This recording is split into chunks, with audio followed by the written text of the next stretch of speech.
Good afternoon. I'm Nate Rada, Youth and Family Program Manager at the Heinz History Center. Today's Uncovering Pittsburgh story is with our docent, Larry Woods. We are excited to have this ongoing series that's presented by our History Center docents or our tour guides, and it's every other Tuesday at 1 p.m. Larry is a longtime docent, and today he will be talking about the history of hockey in Pittsburgh before the Penguins. This is part of a larger talk that Larry gives as part of our Ambassador Outreach Program, which has also gone digital. We'll share a link in the comments where you can learn more about this program. As a reminder, you can ask questions throughout the talk and Larry will address them at the end. Now I'll turn things over to Larry.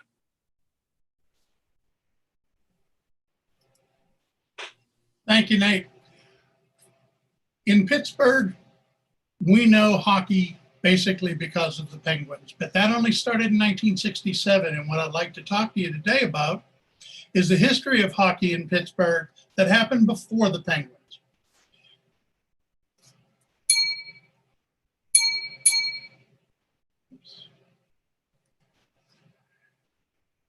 In 1895, a building was built in Oakland, very near where today's Phipps Conservatory is located.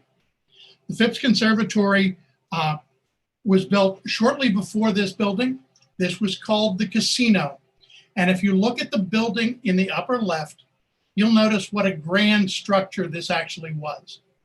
This was a beautiful, beautiful building. The architecture was bold and magnificent. It had 40 Palladium windows, those very large windows on the first floor. It also had a portico. If you look at the lower picture on the bottom, it had a balcony and it could fit over 12,000 people. It also was the first indoor ice surface in this area. There were very, very few in the country and there were none in Canada at this time. The building itself had over 1,500 incandescent light bulbs that were able to be used to illuminate so that you could be there during the evening as well as in the daytime. The building started in December of 1895, and the Pittsburgh Press wrote about a great international hockey and polo tournament that was going to be held at the Casino. Now, I had to do some research to figure out what in the heck a polo tournament would be doing on ice. Well, if you think about deck hockey today, where you play outside using a ball, that's what they did inside on ice in the Pittsburgh area and all over North America. They didn't play hockey. However, a team from Queens College with 10 people came down to play an exhibition against two universities in Pittsburgh. One was Western University and the other was Holy Ghost. Of course, they changed their names to Duquesne and Pitt. And they played an exhibition which, according to the Post-Gazette, said before 9 o'clock, the boys lined up and gave an exhibition of hockey. This game was never seen before in Pittsburgh, and it was a revelation. The Casino players, in truth, didn't know what to do with that little puck used in hockey. They didn't know whether to eat it or to play it as a holiday toy. However, it became so popular that shortly after this exhibition, hockey became the game that everybody played in Pittsburgh, and ice polo went by the wayside. Shortly after this exhibition, they started to play, and the teams that had been playing outdoors started to play indoors, and there were two leagues that were established, one for high school and an amateur league called the Western Pennsylvania League. The public could also use the ice surface, and for 5 cents, they could rent skates. There were over 1,000 pair, which were really simply steel blades that would then strap onto your shoes, and you would be able to skate over the ice surface. Hockey was played in this arena for a year and a half, all the way up until December of 1896. And in the end of November of 1896, the last game was, December 16th, the last game was played. But on December 17th, 1896, the ammonia which was under pressure, which is what made the ice, ended up catching fire and the building burned. According to the newspapers, in less than 40 minutes, firefighters began attacking the blaze, and a large explosion of the main ammonia storage tank leveled the rear half of the building, sending timbers flying across the Shenley Park Bridge. The heat was so intense that it actually melted some of the glass from the Phipps Conservatory across the street. And all of a sudden, hockey had changed in Pittsburgh because it had lost its ice surface. However, shortly thereafter, in Oakland, at 5th and Craig, the Duquesne Gardens had been built. This was an old, they called it a trolley barn. It's where they used to repair the streetcar trolleys. But the garden started to take shape, and that's where that they would have all sorts of different entertainment, including an ice surface. They started a league in 1896-97, which had first started at the casino that picked back up.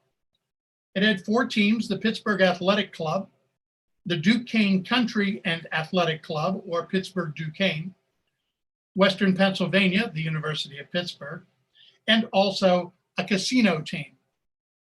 Once Duquesne Gardens came in, there were only 3 teams, as the casino team had ended up going by the wayside. In 1901, the Western Pennsylvania Hockey League ended up beginning, and it lasted for almost 9 years until 1909. This shows the early team that would become the winner for the first 2 years, and then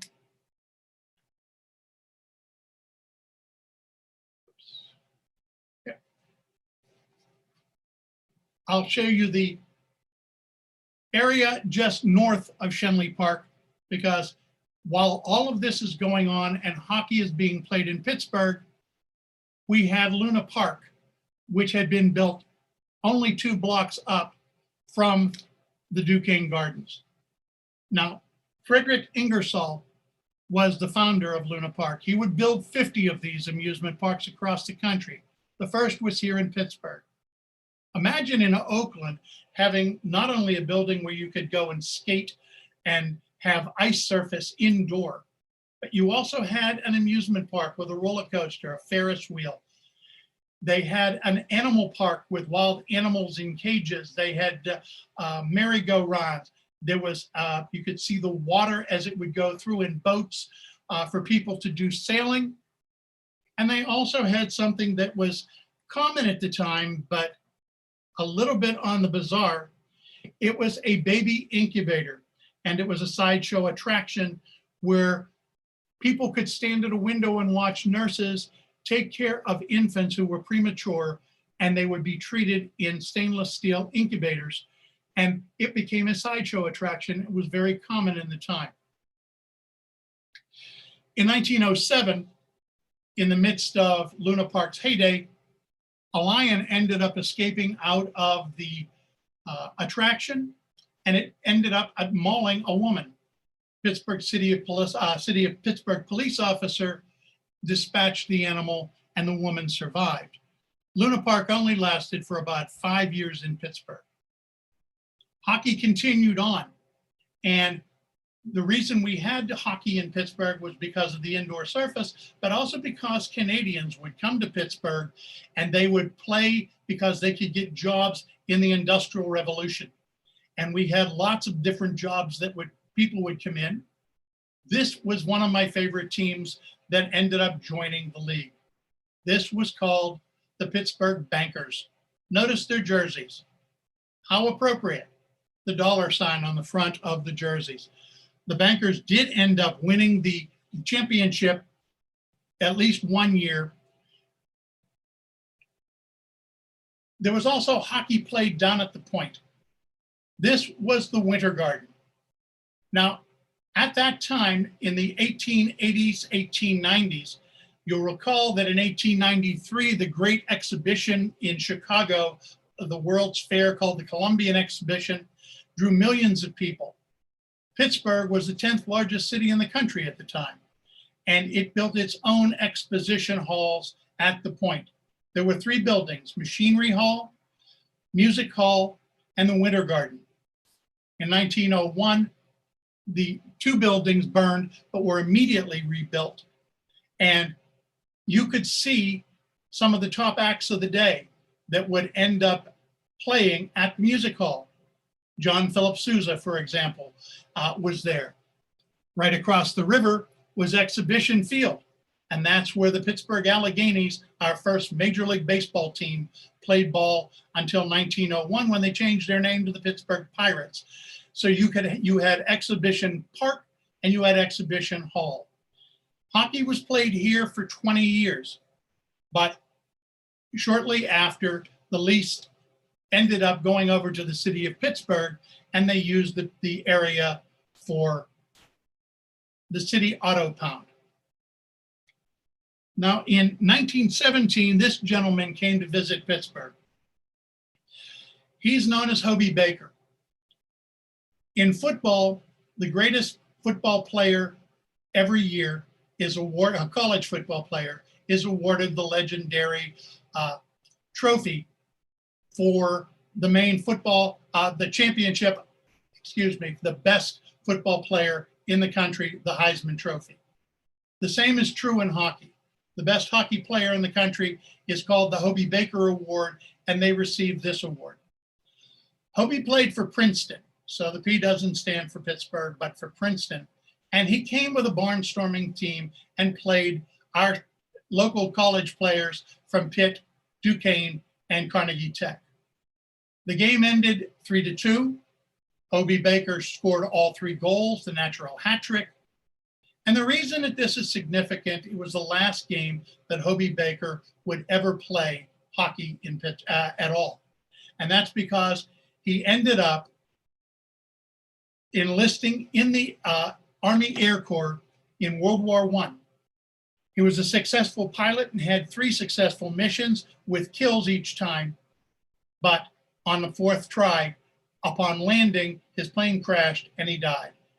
The game he played in Pittsburgh was the last hockey match Hobey would ever play hockey. In 1915,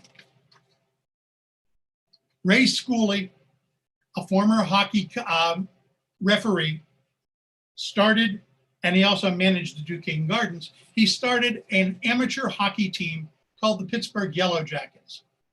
The Yellow Jackets were around from 1915 to 1925, and we'll talk about their reincarnation in 1930 in just a second. But this is a picture of their team at the time. One of the players on that team on the lower, here on the lower portion, is Herb Drury. Herb came to Pittsburgh from Canada. He became an American citizen, worked here in Pittsburgh, and played hockey on the amateur team. Truly, they were amateur, but also a semi-pro team because they were receiving monies and helped to support themselves, but they weren't considered truly professional. 1920, the Olympics decided to add hockey to the summer games. They were held in Antwerp, Germany.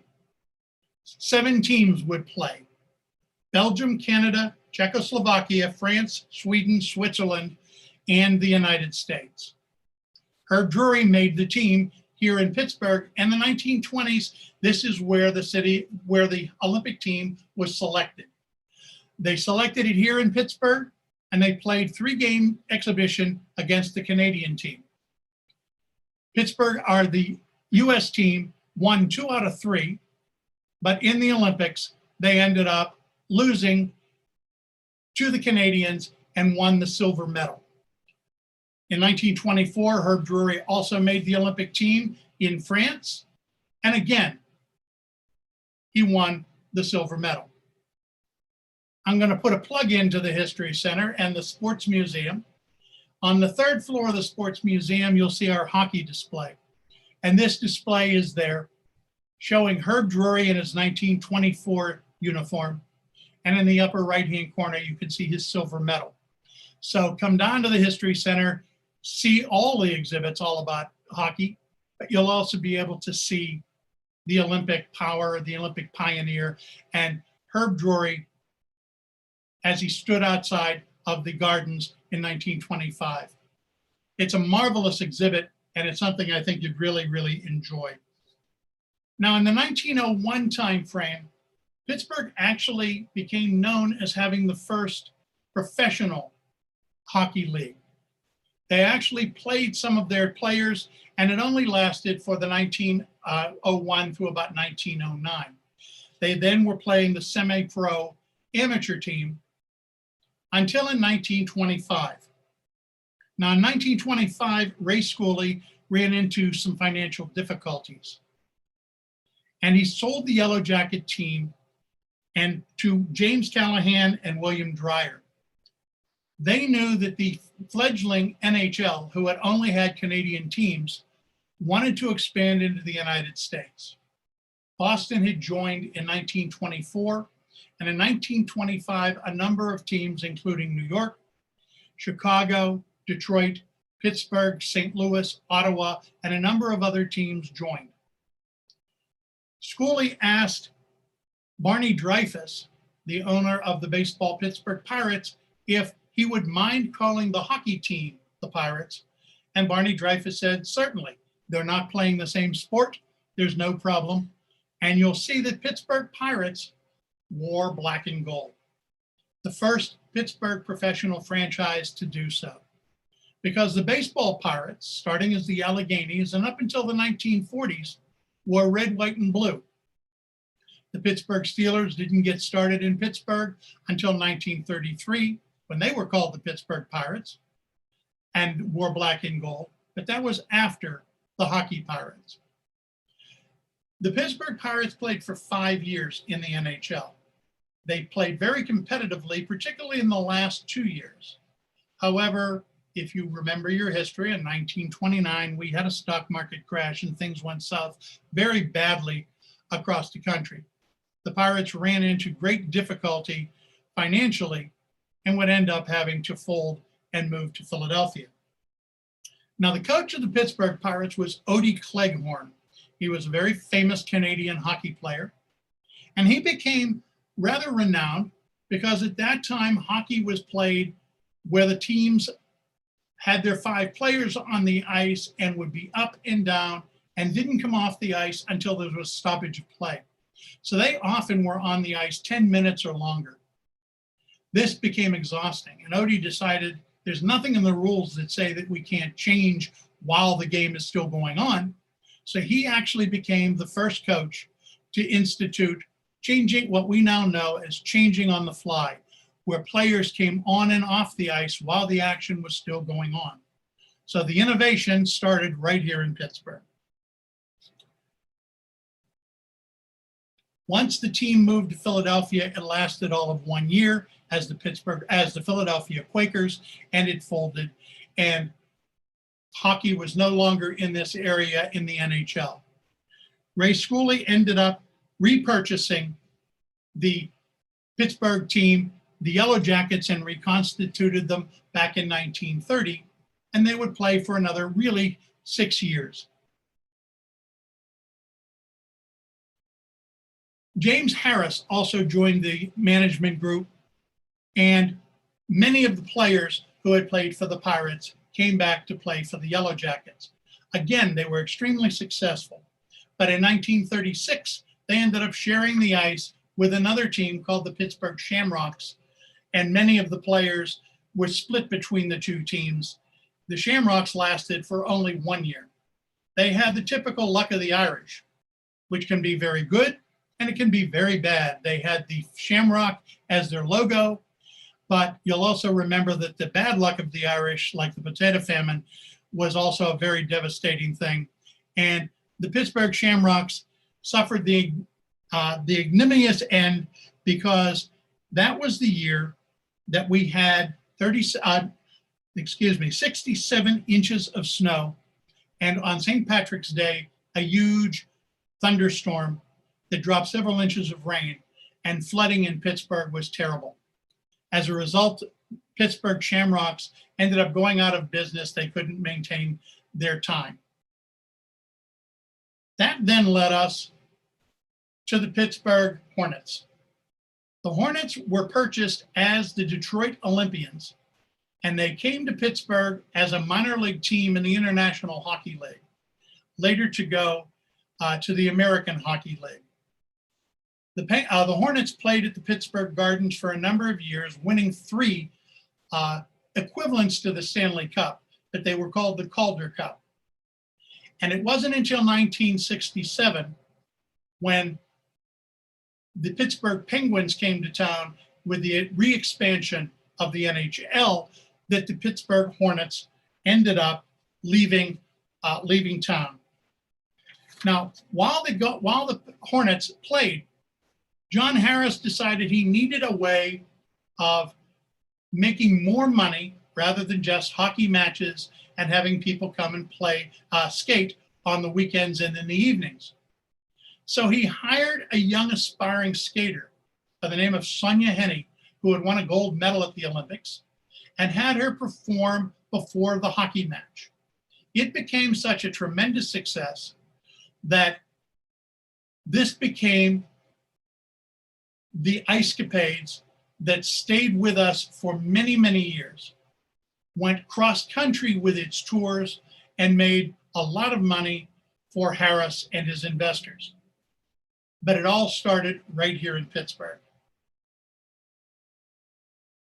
When the final game took place at the Civic Arena, as the Civic Arena had been built for the Civic Light Opera and then was going to become the home of the Penguins, the Hornets had played there for several years and won the Calder Cup right at the last year in 1967. One of the fans was heard as he left the arena, says, "Who needs the Penguins? We have the Hornets." So that's a really brief run through of hockey in Pittsburgh from 1895 up until 1967. That's when the Penguins came in, and that's a whole different story. So I'm going to turn it back over to Nate, and we'll answer any questions that anybody might have had. Thanks for that great presentation, Larry. I had a couple of questions for you before we hand things over to the audience. What were some of the new things that you learned whenever you did your research for this presentation? Wow. Lots of different things. I had to research. I have to give credit particularly to Bob Grove. Mr. Grove is probably the foremost authority on Pittsburgh hockey. And I found a lot of his things after I had already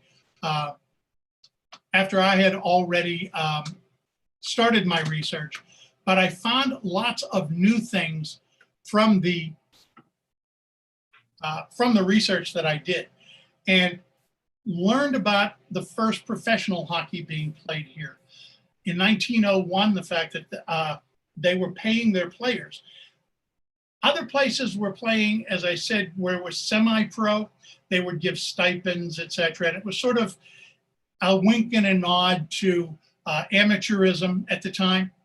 But they were the first to actually openly play players. So that was quite a different kind of a situation. So that was wonderful. And also learning more, particularly with the new exhibit down at the History Center, to see the stories that emerged from there, and particularly about the Penguins with all the different memorabilia that we have. So that's why I highly recommend, even with COVID, using social distancing and your mask. It's a large open space, and you can see marvelous things down there at the center. So I would really highly recommend anybody going down. So I have another question for you, Larry. Could you tell us a little bit about why you decided to choose this topic? In 1965, I was a senior in high school. I knew very little about hockey. It wasn't really on television. You could probably get games on the radio, but they weren't publicized all that well. And where I grew up, hockey just wasn't wasn't the sport. Baseball and football were what we followed. But I started to get interested and went to my first hockey match down at the Civic Arena and watched the Pittsburgh Hornets. And you'll notice that I'm wearing my Pittsburgh Hornets jersey. And when I saw the game being played live, I saw the excitement, the speed, the skill level of those fully developed athletes on the ice and the things that they could do. It just totally sucked me in. So I became a real fan. And when I came home from the military, because I had gone in and joined the Air Force in '66, the Penguins had just started to come into their own. And in 1970, when I was discharged, I was home just in time to get tickets for the Pittsburgh Penguins' first Stanley Cup playoff. They won 2 games here in Pittsburgh, which I got to see, but then they lost eventually to the St. Louis Blues in the finals, who then went on to lose in the Stanley Cup finals. But the Penguins had actually made it to the Stanley Cup playoffs, and I got to see that. So it sucked me in as a fan, and I've stayed a fan ever since. Yeah, that makes a lot of sense.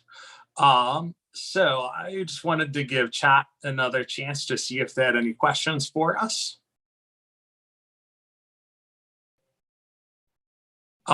So if you had one last little bit of information about hockey before the Penguins, what's your one last thought that you would like to share with us today? When you think of Pittsburgh, you think of a city of innovation.